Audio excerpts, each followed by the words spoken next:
சுவை மனம் சமையலில் இன்றைக்கி நம்ம பார்க்க போகிற ரெசிபி ராகி களி, அதாவது ராகி மொத்த ரெசிபி தான். எங்கள் வீட்டில் எப்படி செய்வாங்களோ அதே மெத்தடில் தான் நான் இன்றைக்கி இந்த ரெசிபியை அப்டேட் பண்ணியிருக்கேன்.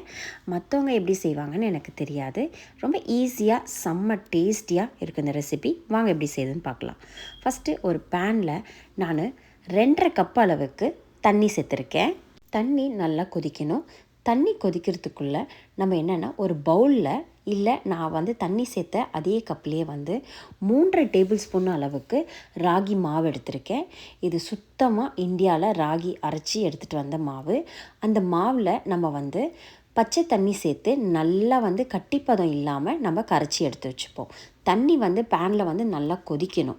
நல்லா கொதித்த பிறகு நம்ம கரைச்சி வச்சுருக்க ராகியை அதில் சேர்த்து கொஞ்சம் நல்லா மிக்ஸ் பண்ணி விட்டுருங்க. ஒரு 1/4 ஸ்பூன் அளவுக்கு சால்ட்டு சேர்த்துப்போம். 1/4 ஸ்பூனுக்கு மேலே சேர்க்கணுன்னு அவசியமே கிடையாது. இதுக்கு மோர் தென் எனஃப். ஸோ 1/4 ஸ்பூன் அளவுக்கு உப்பு சேர்த்துட்டு இதை நல்லா மிக்ஸ் பண்ணிவிட்டு ஒரு 10 நிமிஷம் கொதிக்கிட்டோம். நல்லா கொதித்து வரும்போது நான் ஒரு 4 டேபிள் ஸ்பூன் அளவுக்கு வெள்ளை சாதத்தை, வடித்த சாதத்தை நான் ஆட் பண்ணியிருக்கேன். சில பேர் சேர்க்க மாட்டாங்க, பட் எங்கள் வீட்டில் சேர்ப்போம். அது ஒரு டிஃப்ரெண்ட் டேஸ்ட் கொடுக்கும். 4 table spoon to 5 table spoon மேலே நீங்கள் சேர்க்கணுன்னு அவசியம் கிடையாது. சாதம் சேர்த்த பிறகு அதையும் நல்லா மிக்ஸ் பண்ண பிறகு இப்போ நம்ம ராகி மாவை கரெக்டாக நான் 2 கப்பு அளவுக்கு சேர்த்துருக்கேன். ராகி மாவை இந்த ராகி மாவை சேர்த்துட்டு நல்லா கொஞ்சம் மிக்ஸ் பண்ணிவிடுங்க. மிக்ஸ் பண்ணிவிட்டு ஒரு லிட்டு போட்டு ஒரு 5 நிமிஷம் நீங்கள் வைங்க. 5 நிமிஷம் இந்த ராகி மாவை மேலேயே போட்டுட்டு அதுக்கப்புறம் நீங்கள் மிக்ஸ் பண்ணும்போது பார்த்திங்கன்னா நல்ல ஒரு கட்டி பதம் வந்துடும். அந்த கட்டி பதம் வரும்போது நீங்கள் இப்படி மிக்ஸ் பண்ணும்போது ஈஸியாக இருக்கும் உங்களுக்கு. இப்போ மாவை கையெடுக்காமல் மிக்ஸ் பண்ணிகிட்டே இருங்க. இந்த மாவு உங்களுக்கு பதமே உங்களுக்கு தெரிஞ்சிடும். இப்படி பாருங்கள், நான் கரண்டியில் எடுக்கிறேன், ஆனால் மாவு ஒட்டுது. ஸோ இது கரெக்டான ஸ்டேஜ் கிடையாது. நம்ம லிட்டு போட்டு க்ளோஸ் பண்ணி இன்னும் ஒரு 5 நிமிஷத்துலேருந்து 10 நிமிஷம் கூட நீங்கள் வைக்கலாம். மாவு கையில் எடுக்கும்போது ஒட்டக்கூடாது. இப்போ பார்த்திங்கன்னா கரெக்டாக நான் ஒரு 7 நிமிஷம் வச்சுருந்தேன். மாவு ஒட்டவே இல்லை. இப்போ இன்னும் ஒரு தடவை நல்லா நம்ம மிக்ஸ் பண்ணிவிட்டு இதை நம்ம வேறு பாத்திரத்தில் ட்ரான்ஸ்ஃபர் பண்ணிக்கலாம். ஏன்னா உங்களுக்கு இதில் நல்லா கொதிக்குது. இதில் நம்ம மாவை எடுத்து பிடிக்க முடியாது கையில். ஸோ நல்ல ஒரு பெரிய பிளேட்டில் ட்ரான்ஸ்ஃபர் பண்ணிப்போம். இதை நம்ம இப்போ மறுபடியும் மிக்ஸ் பண்ணணும் நல்லாவே கையிட்டு.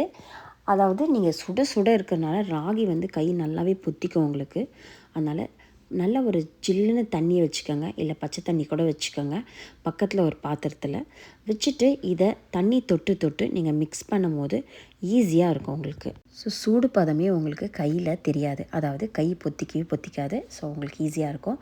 2வது ஒரு ட்ராப்பு நீங்கள் நல்லெண்ணெய் சேர்த்துட்டு அப்படி மிக்ஸ் பண்ணும்போது இன்னும் சூப்பராக இருக்கும். ஈஸியாகவும் உங்களுக்கு பிடிக்கலாம். இது மாதிரி நம்ம ரவுண்டாக பிடிச்சி எடுத்துக்கலாம்.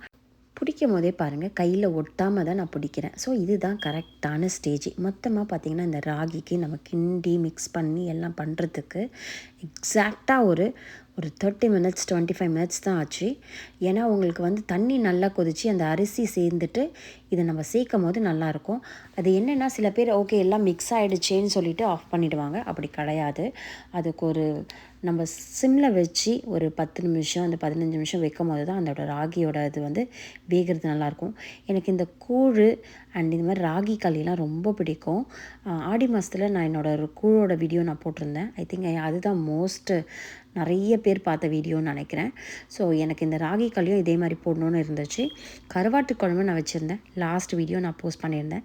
ஸோ இன்றைக்கி கருவாட்டு குழம்பும் ராகி களி தான் எங்கள் வீட்டில். ஸோ அன்றைக்கி ராகி களி என்னால் உடனே போஸ்ட் பண்ண முடியல. நம்ம எடுத்த மாவுக்கு குவான்டிட்டி பார்த்திங்கன்னா கரெக்டாக 5 உருண்டை வந்திருக்கு. இந்த 5 உருண்டை மோர் தென் எனஃப்னு நினைக்கிறேன். சிம்பிளாக ஒரு 3 பேர் தான் வீட்டில் சாப்பிட்றீங்கன்னா அழகாக நீங்கள் இந்த அளவு செஞ்சால் போதும். இதை அழகாக ஒரு வாழை இலையில் வச்சுட்டு அப்படியே கருவாட்டு குழம்பு மேலே ஊற்றிட்டு, இல்லை மட்டன் குழம்பு தான் எனக்கு பிடிக்கும்னா மட்டன் குழம்பு வச்சு நீங்கள் தாராளமாக செய்யலாம். அதுவும் ரொம்ப நல்லாயிருக்கும். நீங்கள் இந்த ரெசிபியை கண்டிப்பாக செஞ்சு பாருங்கள், உங்களுக்கு பிடிக்கும். பிடிச்சிருந்தா எனக்கு அப்படியே ஒரு லைக் பண்ணிவிடுங்க, ஷேர் பண்ணிவிடுங்க, கமெண்ட் செக்ஷனில் சொல்லுங்கள். மறக்காமல் சப்ஸ்கிரைப் பண்ணிவிடுங்க. என்னோடய எல்லா சப்ஸ்கிரைபருக்கும் ரொம்ப ரொம்ப நன்றி. என்னை இது வரைக்கும் நீங்கள் சப்போர்ட் பண்ணதுக்கு ரொம்ப நன்றி. இதே மாதிரி என்னை எப்போவுமே சப்போர்ட் பண்ணுங்கள். கண்டிப்பாக இந்த ரெசிபியை ட்ரை பண்ணுங்கள். ஆரோக்கியமாக சாப்பிட்டு சந்தோஷமாக இருங்க. Thank you so much.